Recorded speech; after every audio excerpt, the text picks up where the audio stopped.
오늘 아침에 일어나서 바깥을 보고 제가 좀 걱정이 됐어요.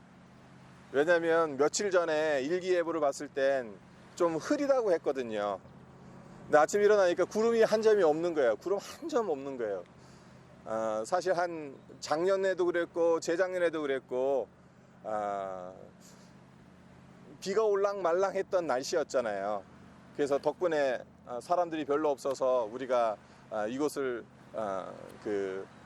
어포인먼트 하지도 않았는데도 레저베이션 안 했는데도 아주 마음껏 사용했었는데, 제가 왜 아침에 일어나서 하늘을 보면서 구름 한 점 없는 것을 보고 왜 걱정을 했었냐면은 오늘 설교의 내용이 구름하고 관련이 있는 거. 이 구름이 있어야 설명이 되는데 이게 구름 한 점이 없어요. 근데 다행히 저쪽에 호숫가 그 수평선 쪽으로 보시면 이게 구름띠가 쫙 깔려 있습니다. 그래서 하나님께서 저기다 구름을 두셨는데, 우리가 하늘을 보면 한번 이렇게 머리를 들어서 고개를 들어서 하늘을 보세요. 고개를 들어서 하늘을 보시면 뭐가 보입니까?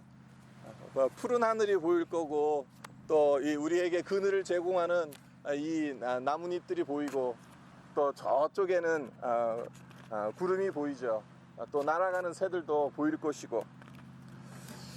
근데 여기서 잠깐 이런 생각을 해보신 적 있으십니까? 구름은 왜 떨어지지 않고 하늘에 떠 있을까? 제가 너무나도 엉뚱한 질문을 드리는 것인가요? 구름이 하늘에 떠 있지 어떻게 땅으로 떨어질 수 있느냐? 한 번도 생각해 본 적이 없나요? 하지만 중력의 법칙을 한번 생각해 보십시오. 공중에 떠 있는 물체는 아무리 가볍다 하더라도 땅으로 떨어지게 되어 있어요. 나뭇잎도 떨어지게 되고, 또 새의 깃털도 떨어지고, 빗방울도 떨어집니다. 하지만 구름은 떨어지지 않습니다. 그렇다면 구름은 중력의 법칙에 적용되지 않을 정도로 무진장 가볍기 때문에 떨어지지 않는 것인가요? 저기 멀리 지금 구름띠가 있는데요. 저게 보통 한 수십 킬로미터가 될 거예요. 길이가. 그리고 높이가 보통 1km 이상, 1km, 2km가 올라갑니다. 그러니까 폭이 얼마나 될지 몰라요. 근데 그 가로, 세로, 높이가 1세제곱킬로미터 정도 되는 구름, 그 무게가 얼마 정도 되는지 아세요? 우리가 보기에는 그냥 구름 가볍겠구나 생각을 하잖아요. 근데 1km 1세제곱킬로미터 안에 들어가 있는 수증기의 무게가 어느 정도가 되냐 하면요, 1,000톤이 된다고요. 그러니까 지금 저기 구름 저 많은 이렇게 구름이 끼어 있단 말이에요. 저 안에 담겨져 있는 수증기의 그 무게가 얼마나 될지 우리는 상상을 못해요. 엄청나요. 근데 안 떨어지고 있어요. 1,000톤짜리가 하늘에 만약에 있다고 생각을 해보세요. 순식간에 떨어지겠죠. 참으로 신기하지 않습니까? 꽃잎처럼 작고 가벼운 물체도 땅으로 떨어지는데 1,000톤 이상의 무거운 수증기로 되어 있는 구름은 하늘에 떠 있다는 거예요. 떨어지지 않는다는 겁니다. 이것이 하나님이 만드신 세상이라는 겁니다. 우리가 너무나도 당연하게 생각해 왔던 것들을 유심히 살펴보면 신기하고 신비로운 것이 얼마나 많은지 모릅니다.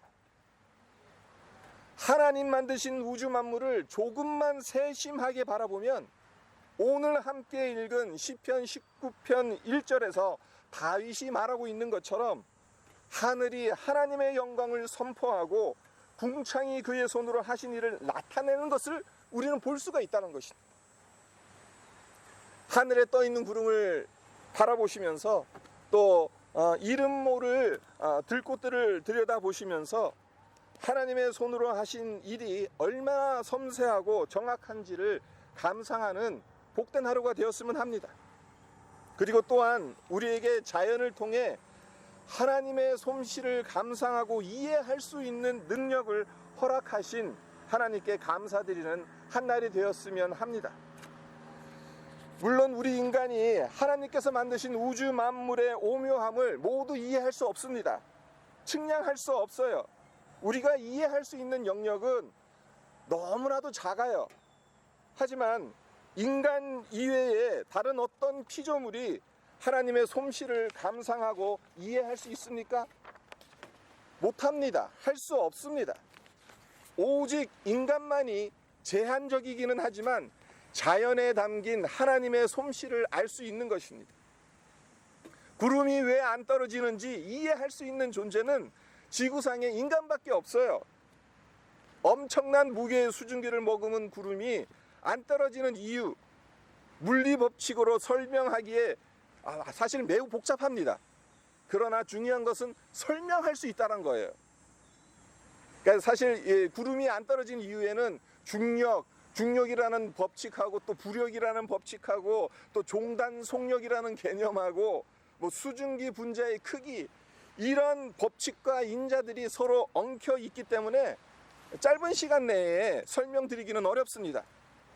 중요한 점은, 그리고 제가 말씀드리고자 하는 요지는, 누군가가 이 문제를 풀었고 또 우리 역시 물리 이론을 조금만 공부하면 이해할 수 있다는 점입니다. 구름이 하늘에 떠 있는 것도 신기한데 왜 떠 있는지 그 이유를 밝혀낸 인간 역시 참으로 신비스럽다는 생각이 든다는 거예요. 이 신비스러운 능력이 어디에서 왔겠습니까? 인간이 하나님의 형상으로 지어진 존재이기 때문에 이 능력을 소유한 것 아니겠습니까? 오늘 하루 자연 속에서 하나님의 솜씨를 마음껏 감상하시기를 바랍니다. 그리고 이 아름다운 자연을 감상하고 이해할 수 있는 능력을 주신 하나님께 마음껏 감사를 드리는 여러분 모두가 되시기를 바랍니다. 그래서 하늘에 떠 있는 구름 한 조각을 바라보면서도 살아계신 하나님을 느낄 수 있는 여러분 모두가 되시기를 주님의 이름으로 축원드립니다.